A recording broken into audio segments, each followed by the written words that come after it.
Assalamualaikum warahmatullahi wabarakatuh.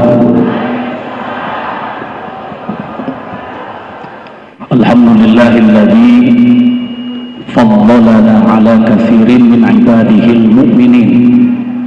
Amma ba'du. Untuk pengrasa Abah dan Umi dan keluarga besar Sirna Rasa, Al-Fatihah.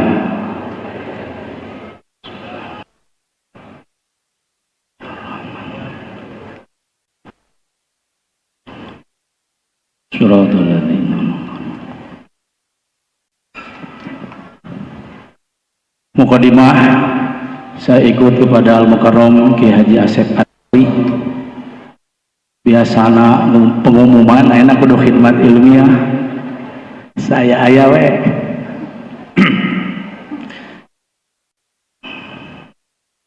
Saya lahir di Cianjur.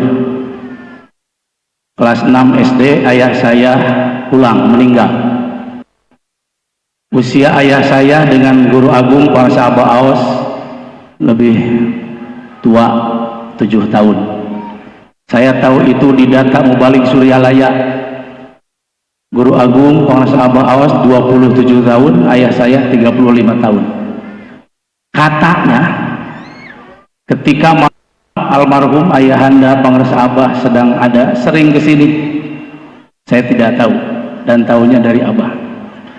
95 beliau wafat. Katanya sehari-harinya suka ngajar ngaji di antara sekian banyak putra putri Pangresa Abah Anom. Setelah wafat ada informasi ke Suryalaya, Mamah dari sekian banyak putri Pangresa Abah Anom yang mengalami, katanya diajar alif-alifan, menitipkan pesan ke almarhumah Cece, istri dari Wakil Talkin Pangresa Abah Anom Cianjur, Pangresa Aam, datang ke rumah ketika 7 hari setelah wafat ayah saya. Bilang ke ibu saya ada di situ sedang kelas 6 SD. Pakai bahasa Sunda dulu, nanti saya terjemahkan ya, Yai Fikri. Ya, ini sedikit. Siap. Mubalik itu harus menyervis semua mustami. Jangan membuat mustami bingung, dosa.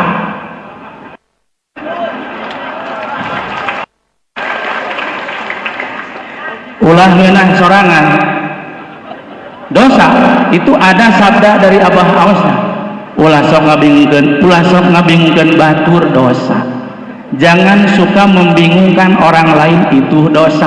Contoh seperti Mubalik Wakil Talkin datang ke Manakiban, sudah lewat adzan maghrib belum datang. Ini langsung sabda suci Mubalik Talkin, kalau datang ke Manakiban yang Manakibannya malam hari, ya ikut sholat maghrib, sholat isya, jangan jadi petugas, tapi kasih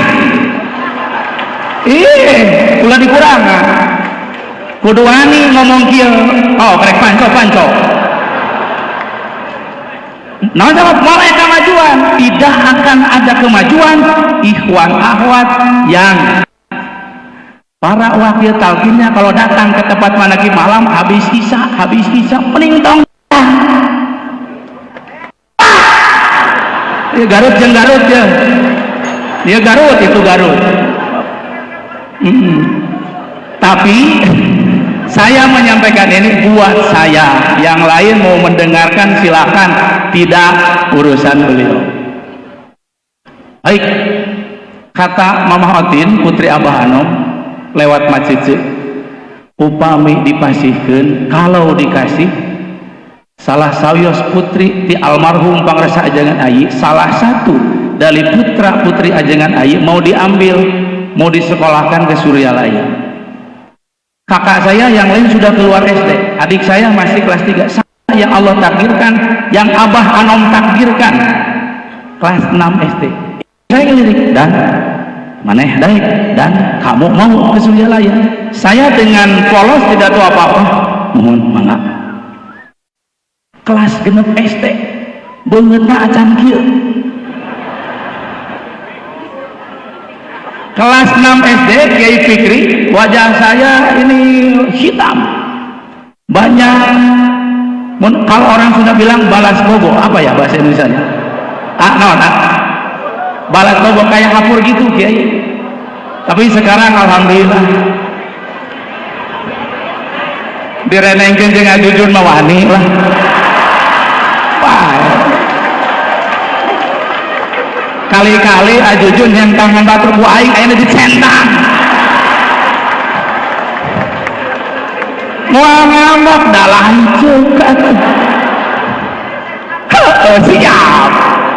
Dina tarekat maulah aneh ngahajat supaya laleuleus, supaya lalembut, lamun dicentang teh. Ieu moal beres 15 menit khidmat ilmiah. Ngan mun kurang ke onang dewe ka daerah masing-masing. Baik hadirin, saya dibawalah ke Suryalaya. Pertama saya melihat Pangrasa Abah Anom. Waktu itu acara khitanan Cep Daus, Cep Rama, Cep Ewing, Cep Robin. Banyak orang yang dihitan cucu Abah. Sana-sana kalebat bawa ke dalam. Seperti ini persis. Wahai iwan-iwan baru yang saudara-saudara tidak mengalami semasa hidup Pangrasa Abah Anom. Abah Anom itu bagaimana sih? Suryalaya itu bagaimana? Inilah miniatur Suryalaya. Inilah Abah Anom ketika masih sehat secara zahir. Lihatlah Pangrasa Abah, inilah adalah Abah Anom seperti dulu beliau masih sehat, masih segar. Inilah Abah Anom. Saya tidak tahu apa-apa. Satu saat datang ke Nini Ono, katanya Nini Ono itu sudah mati suri 3 kali, dibangunkan lagi. Sering banyak ruh masuk ke beliau. Waktu itu diajak sama Irwan tuh yang di Abah Jagat yang suka bebersih. Kita ke Maono, rek naon, cek saya mau apa ke Maono? Katanya suka banyak info-info gaib, hayu lah. Kan itu tapi bener ayah. Saya mah sesalaman ngepingkeun mendengarkan saja Kiai. Jadi Nini Ono itu Kiai salah satu murid Pangrasa Abah Anom yang sudah mati suri 3 kali bangun lagi. Sering banyak ruh-ruh suci katanya masuk. Baik, satu kesempatan di pertama kali bertemu Abah Anom tentang Abah Anom, bahasa Sunda, nadanya berdesis. Cep, ajangan gaos mah moal aya capekna, daker dieu meraga ku Abah Anom. Artinya Cep ke saya Nini Ono nyebutin Cep pantas da meureun ka Cep. Tenang Ajujun, cicing ulah ka ngomong cicing kerek nemprangan di dia. Garut lah tinggal panco non hesen. Artinya Kiai Fikri kata Nini Ono terhadap Pangrasa Abah Awas, demi Allah saya tidak bertanya apa-apa. Itu tahun 2000-an. Artinya nada desis tadi, ajengan gaos itu tidak akan pernah merasa capek walaupun kesana kemari. Kenapa? Kata Nini Ono, karena sedang dipinjam raga oleh Abah Anom. Jadi saudara kalau paham ruh Abah Anom ini di sini nu arti sebenarnya datang ke dia, datang ke sini sama dengan datang kepada seluruh ahli silsilah. Baca Miftahul Sudur, Miftahul Sudur, kunci untuk dada-dada yang gelap, kunci untuk hati-hati yang gelap. Wa tujawibuhu arwahul masyayikh minasyaikhil hayy ila Rasulillah wa ila hadrati azza wa jalla. Seluruh ahli silsilah itu berkomunikasi, ngobrol. Jika orang rekawinkeun budak kosok monang dulur ceuk ka dieu mangga dieu si neng rekawin iraha tanggal 3 Agustus seukeun ulah mikiran beasna ti mamang kan ulah mikiran cik nini mah pokoknya nama kapengpeongan ku pangresa Kiai Haji Jujun mah rek sabaraha wae minta amplop ku dini rek dibayar dia mah da abdi kalaka. Jangan menjatuhkan Jujun, harus menaikkan, kali-kali dijatuhkan. Jadi wajar Jujun mah minta artos sana Jujun, naudzubillah, tidak. Artinya gini, kita ketika memberi apa ya penghargaan lah ulah amplop atau meni ararisinnya, kita memberi penghargaan ke Jujun, cek saya, cek abdi masing-masing 380 juta ge wajar.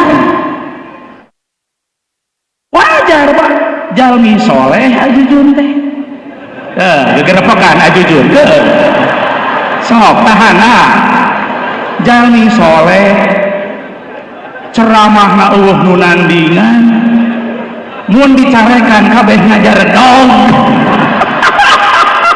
apa aku Jujun mah Pak wakil talkin pasandrena agung sandrina ribuan sakeling hijup awewe asli lah baheula aya nama apa hadirin hormati simkuring baik ayo masa dibukakeun kana we ku Abah lah muga-muga nutup-nutup dah konsep mati putih geus aya ngan teu berlaku konsep di dieu mah ini mah salit we curhat ka siapa saja yang mau bicara di depan di ini. Jangan takut, jangan malu, jangan bingung. Rata-rata yang mau bicara begini, aduh, payunun abahnya, kedah nyarios naon. Salah pada pikiran gitu mah. Kalau hadir dohir abah, walaupun tidak hadir dohir abah, jangan posisikan pengrasa abah sebagai mustami. Jangan posisikan di hati, di otak, dirasa abah sebagai pendengar kita, tetapi posisikan abah sebagai sumber ilham, sebagai sumber inspirasi. Sangatkan terserah abah, buka-buka, tutup apa saja terserah pengrasa abah. Hanya pakai etika yang baik-baik, yang benar pasti datang dari pengrasa abah. Yang jelek-jeleknya, yang tadi kayak nyindir Jujun, eta mah murni tidak adil eta mah. Ulah kabeh di abah pun itu. Hadirin yang saya muliakan, singkat cerita, saya disekolahkan oleh Mama Otin, sanawiyah, aliyah, kuliah, sampai ditikahkan. Alhamdulillah. Wafatlah pengrasa Abah Anum 2011. Saya yang sehari-hari digodebak Pak, makan, minum, modal, molor, ngongkol. Ngahulang itu kumaha? Harus kemana ini? Karena digodebak waktu itu rumornya begini, tunggu nanti pelanjut pengrasa Abah Anom akan diumumkan 40 hari setelah Abah wafat. Didagoan, ditunggu, pengumuman teh 100 hari tidak ada, tidak tanggung jawab kieu mah. Akhirnya karena saya butuh, saya datang ke sini, saya butuh, bukan Abah butuh. Digiring oleh info dari luar bahwa pengrasa Abah Awas adalah pelanjut Abah Anom, sedangkan di Suryalaya orang meneng baik. Ngerti boten jauh? Lumayan sabara tahun ke Semarang bisa ngomong meneng ada mah jago bahasa Jawa nawing masa gitu-gitu nah. Akhirnya digiring dengan informasi yang tidak bertanggung jawab itu. Apa betul pengrasa Abah Awas mengaku pribadinya pelanjut Abah Anom tanpa jelas segala sesuatunya? Apa yang saya lakukan? Di otak saya, kalau pengrasa Abah Awas mengaku dirinya pelanjut Abah Anom, ditawasul kalau setelah zikir pasti Abah menyebut diri beliau setelah pengrasa Abah Anom. Apa yang saya lakukan? Saya riset ke sini. Saya nginjak sirna rasa dari 95, tapi intensifnya nyak nate gitu. Setelah pengrasa Abah Anom wafat, saya ikut seminggu sekali. Setiap hari Senin Asyara saya sudah berjamaah. Tujuannya ngintip. Abah lebih tahu, walaupun Abah punten abdi ngintip, teu kudu bebeja. Sok aing ge apel. Tahu Abah, jika di dia jelema tahu kabeh. Aduh, geus diteruskeun. bisi aya salah nyarita ya rek nyarita kieu bisi niatna rek nyopet abah terang gitu maksudna mah nah jadi engke mun aya nu kacopetan ulah teu kudu diumumkeun sabenerna mah ikhlaskeun we tolak bala ya beda segmen ngabahas eta mah masuk kana jalaliyah jamaliyah. Bapak Ibu, setiap pangresa abah jadi imam saya dengarkan illallah doa la hadratin fatihah silsilah silsilah cing didengarkan thumma ila Abdullah Mubarak bin Muhammad Ahmad sahibul wafata junani wa usulihim gini kita abah tidak menyebut dirinya tidak, oh berarti tidak bertanggung jawab. Baik, tidak cukup sekali terus Pak. Saya setiap malam Jumat ke sini sengaja niat tidak akan tidur di sini. Duh, mengahek saksi. Ngahaja saya lewat jam 12 harus mandi karena sudah terbiasa dulu di Godeba. Ternyata hadirin yang saya muliakan, betullah kata Syekh Abdul Qadir Al-Jailani qaddasallahu sirrah dalam kitab Fathur Rabbani. Bahasanya gini. Walaupun kamu sudah berada di hadapan pintu madrasahku, tapi kalau kamu tidak memakan menu makananku, kamu tidak akan mengenal aku. Saya sambungkan dengan kisahnya Taman Kobah Pangresa Abah Anom lewat cucu Abah Anom, Cep Yudi, putra dari Mamah Non. Tahun 2010 saya terakhir mengisi khidmat ilmiah di Madrasah Suryalia di hadapan cucu-cucu Pangresa Abah Anom. Kadang-kadang putra-putri Abah Anom juga hadir. Yang datang duluan Cep Yudi bilang begini ke saya, salah, Nil, suka dipanggil Nil, tungtungna wewungkul. Ya tinggal apa-apa, biasa aja. Paling gampang menghafalkan ceramah ini itu siapa? Disampaikan oleh siapa itu ceramah? Kudani. Tanu kedua ceramahnya usaha Kudani. Nah, gampang hafal ke saya. Cep Yudi bilang begini, Nil, saya teh dulu begini ya, saya kan besarnya di Bandung, kalau kesini paling liburan. Saya bertanya ke Abah Anom, saya masuk duluan ke sini, Abah masih di dalam. Tidak lama Pangresa Abah Anom keluar, kerekek buka pintu, salam Pangresa Cep Yudi ke Pangresa Abah Anom. Setelah salam, punten Pangresa Abah Anomnya berdiri, Cep Yudi sambil duduk begini, masalah, Bah, Abah itu siapa sih? Cek incuna. Abah itu siapa sih? Karena Cep Yudi melihat setiap hari Minggu manakib orang datang ke Pangresa Abah Anom suntangan bolak-balik gitu, begitu mengagumkan, Abah itu siapa sih? Orang sampai sedemikian. Bagaimana jawaban yang mulia Pangresa Abah Anom? Sama seperti Syekh Abdul Qadir, seperti Tulalit. Mohon maaf Kiai Fikri pakai bahasa Sunda dulu. Kata Cep Yudi, Bah, Abah itu siapa sih? Kata Abah Anom, geus dahar can maneh ini sudah makan belum kamu? Berangkat pergi. Saya mendengar itu pun sama, awalnya nggak paham Pak. Abdi gitu ngerti naon.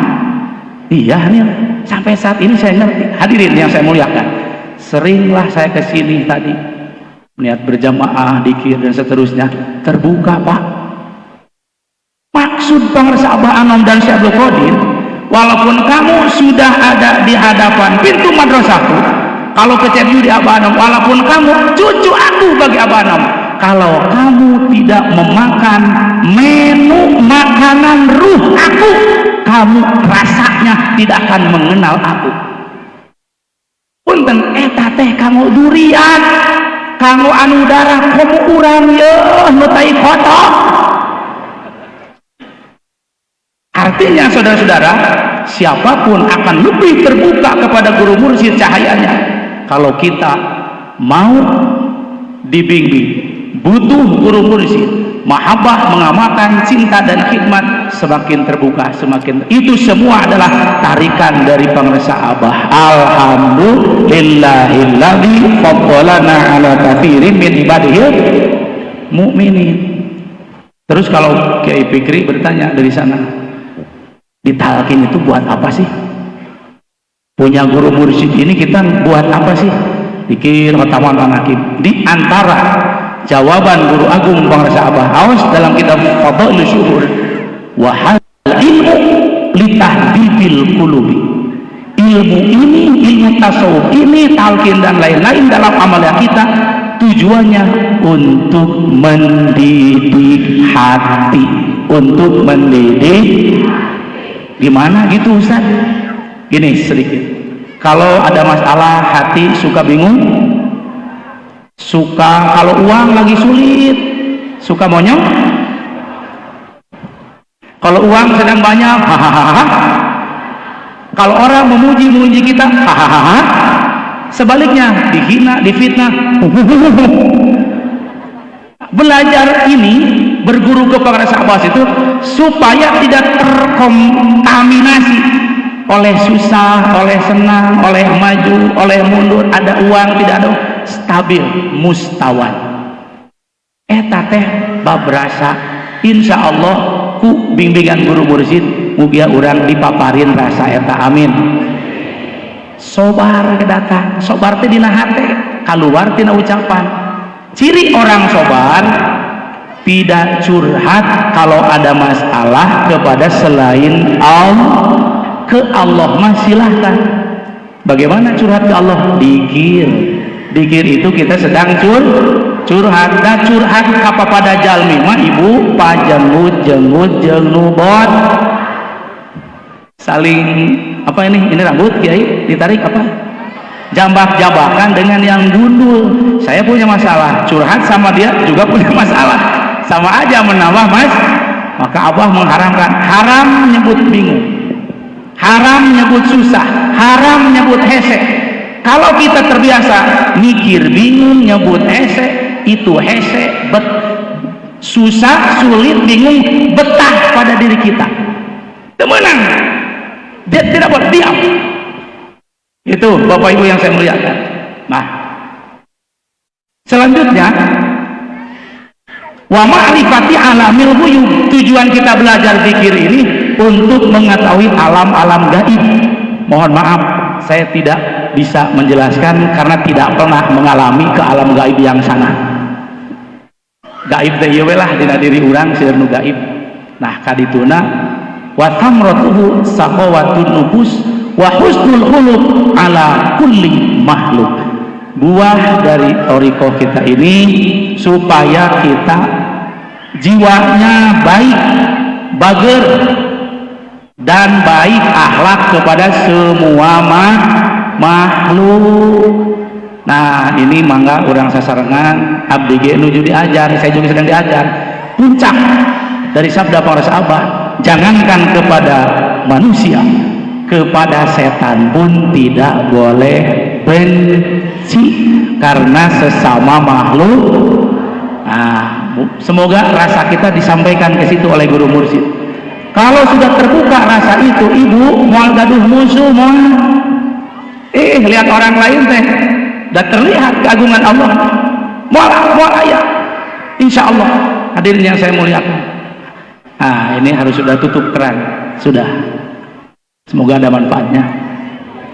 Ya, sakitu we Bapak Ibu, engke mah pengumuman tos manakibannya. Hapunten triliun punten terutami ka Pangrasa Abah. Kita semua, saya sendirilah, saya ingin dibawa oleh Pangrasa Abah apapun yang terjadi. Orang Sunda mah nyangakeun tegeun. Kalau kita sendirian sholat zikir tidak sampai kemana-mana. Tapi kalau niat bermakmum, sholatnya, zikirnya, apanya niat bermakmum kepada guru mursyid, pasti semua sampai diterima Allah karena yang dilihat imamnya. Siapa? As-sholatu khalfa rajulin wara'in sholihin maqbulah. Sholat di belakang laki-laki Allah yang soleh, yang waro itu suci, maka sholat itu diterima Allah subhanahu wa ta'ala. Hadirin yang saya muliakan, bukan tidak ada lagi yang dibicarakan, itu saja yang bisa disampaikan. Sekali lagi, semoga ada manfaatnya khususnya bagi saya. Supaya apa? Supaya jangan berpisah lagi dengan Guru Agung Pangrasa Abah Aos, dan kekurangannya pasti datang dari saya. wal afu minkum. Wassalamualaikum warahmatullahi wabarakatuh.